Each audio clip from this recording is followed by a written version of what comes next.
My name is Christine, and I'm a 41-year-old housewife. I met my husband Mark at work and we got married. After 5 years of marriage, we had our son Jake, who is now 5 years old. At this age, he's so cute, and I would love to spend all day with him if I could. But because of our financial situation, I have to work and leave him at daycare to help with our income. Jake asked me to make him an omelette tomorrow. How could I say no to such a sweet request? Maybe he understands my busy schedule because he never asks for anything too complicated. Or maybe it's just because I'm not great at cooking elaborate dishes. I find making omelettes tricky, but I'm probably just making excuses for myself. When Jake was born, Mark was very happy. He was our miracle after many years of trying. We used to be a close family, going on drives and visiting the park every weekend. But things started changing when Jake turned 3. After that, Mark began coming home late more often. He had been complaining about how he couldn't handle Jake's fussiness, and maybe that's why he stayed out late. Whenever Mark called to say he was working overnight, I felt disappointed. I found out from one of Mark's colleagues that he was actually spending his time playing slot machines at restaurants and cinemas. Since Mark and I met at work, his colleagues are also my former colleagues. I left my job after we got married and started working part-time, but I still keep in touch with my old coworkers. Mark knows this, so I don't understand why he thinks I wouldn't find out about his actions. It bothers me, but I'd rather have Mark come home late than deal with him being frustrated with Jake's fussiness. I never said anything because I didn't want to cause more trouble. Mark's late nights kept getting worse, sometimes even until morning. Sometimes I could smell perfume on his suit, and it upset me. I feel angry at times, but Mark was a decent father when Jake wasn't being fussy, so I tried to ignore his behavior. 2 years have passed, and Jake is now a cheeky and energetic 5-year-old. I'm amazed by how much he's grown, but I'm fed up with Mark's bad attitude. One day, Jake spilled some tea, and Mark got angry. "What's wrong with you? You're 5 now and still can't hold a cup properly," Mark yelled. It's hard to handle situations like this when Mark reacts so harshly. Mark often yells, "I'm busy, don't bother me," and refuses to play with Jake. When I ask about dinner, he says, "I don't need dinner," and complains about the chaotic environment. He even says he doesn't want to eat the food I cook and decides to eat out instead. Mark gets angry over everything I say. I suggested we go somewhere on his next day off, but he snapped, "I'm tired from work. Let me rest." No matter what I say, he just yells, and we can't have a proper conversation. I sometimes wonder if Mark is still stuck in his terrible threes phase from when he was a child. I once asked him why he's always so angry, and he snapped that it's because I'm useless and I'm passing that trait onto Jake. He even said Jake should be more like him and less like me. It hurt to hear him say that. Mark seemed to think all of Jake's good qualities came from him, and the bad ones came from me. I was deeply hurt by his words and actions, and I even considered divorcing him. He was close to ending our marriage with his behavior and lack of respect. Despite everything, I stayed because I still loved Mark, and even though Jake was scared of him, he loved him too.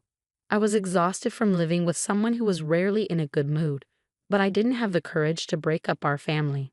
One day, Mark told me he was going on a trip with some work colleagues I know. You know, the 2 guys who are always enjoying their single lives. Mark decided to join them on their trip. "Seriously?" I asked. Mark said, "What's wrong with that? I've been patient for a long time. This family takes up all my time, and I never get a break. Plus, you spend all the money I earn on useless luxuries. I have the right to relax once in a while." I tried to explain, "I'm not spending money on luxuries. We live frugally because you only give me the bare minimum. I work hard, and the more I earn, the less you contribute to our family. I actually put in more than you, while you probably waste your money." Mark cut me off. "Shut up. I'm going away 4 weeks from tomorrow, whether you like it or not. And don't complain." I was shocked that he was leaving so soon. Before I could respond, I heard Jake calling out, "Mommy." He had woken up from his nap. I hurried to him and said, "I'm sorry, Jake. Did I wake you up?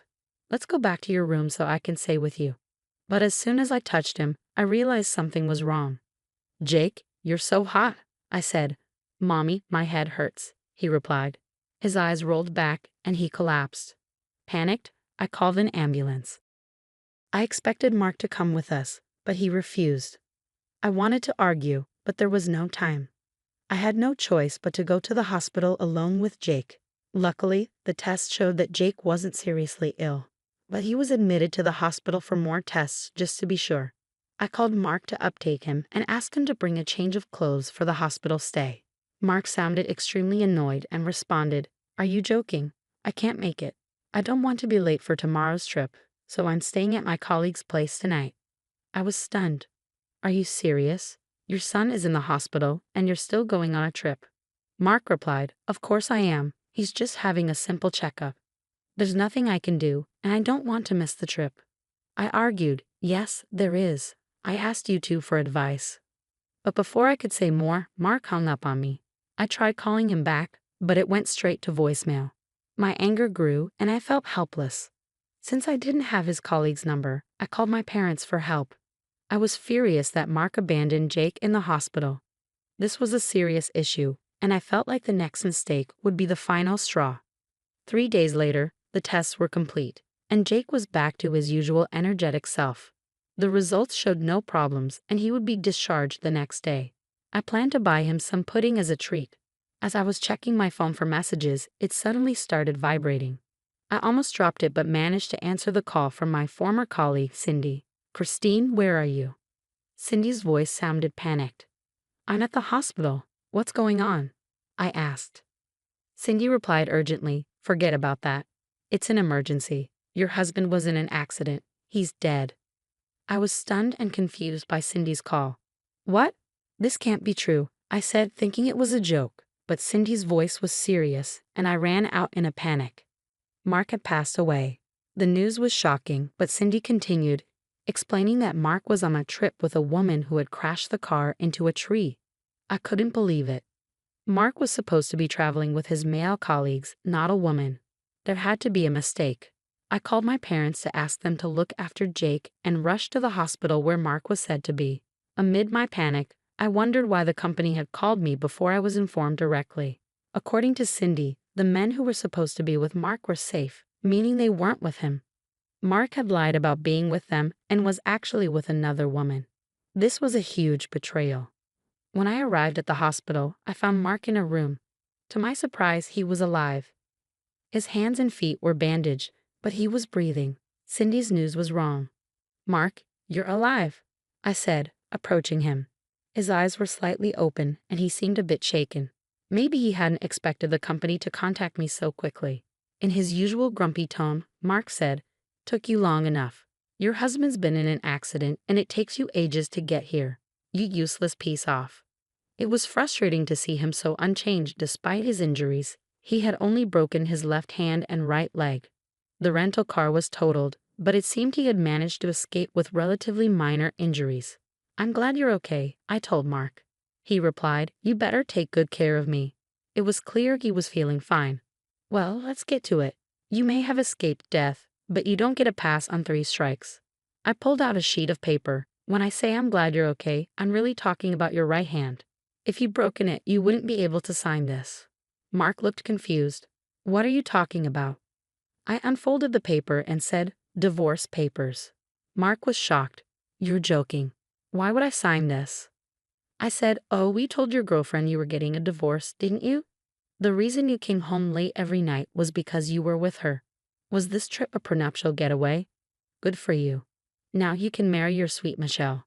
Mark asked, "How do you even know her name?" I replied, "Because I spoke to her. Before coming to your hospital room, I stopped by the room of the woman you were with. She was also in the hospital. I found her and asked her about the accident. She had broken some bones but was in better shape than Mark. Her parents were with her, and I talked to her.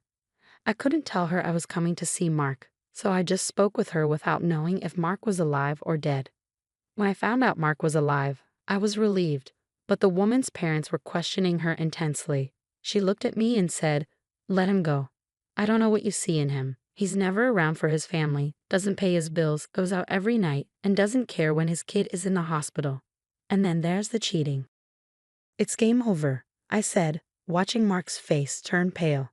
I had expected him to get defensive, but that didn't change my mind.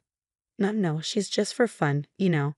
You're the only one I love," Mark stammered. I ignored his pleas. "Stop, I've filled out the form with my part. Even if you tear it up, I have plenty of copies. I could just call a lawyer. A lawyer? Mark asked, startled. Yes, we need to figure out alimony and child support. That's why a lawyer would be better, I said. Mark pleaded. Wait a second. Please reconsider. I gave him a stern look, and he immediately shrank back.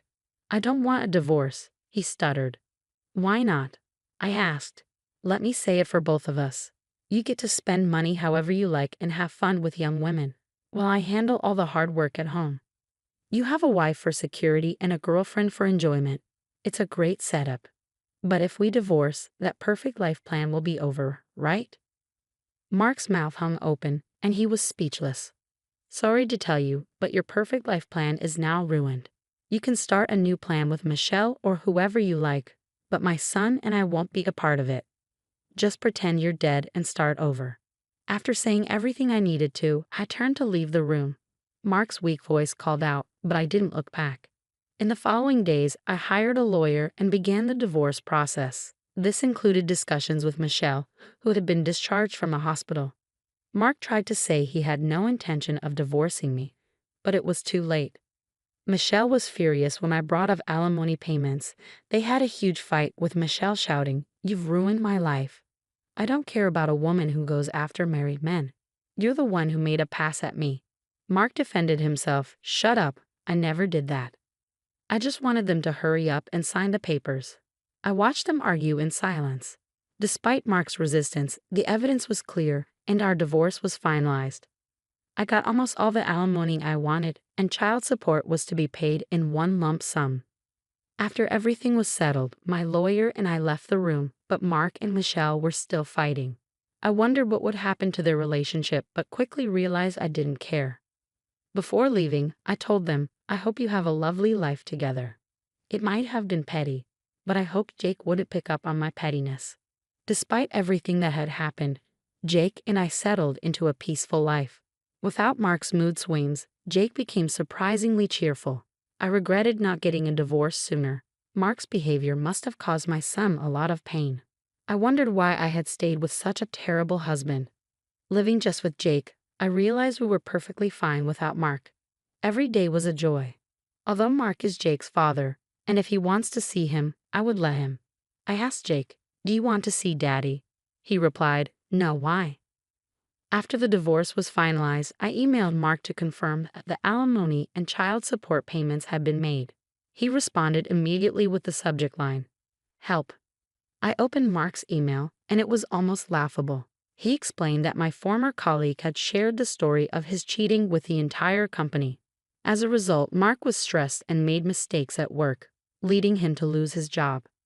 He wrote, "My parents have cut me off, and I have nowhere to go. I can't live like this. Please help me." I couldn't believe it. I decided to be kind and replied, "Why don't you ask your sweet Michelle to help you?"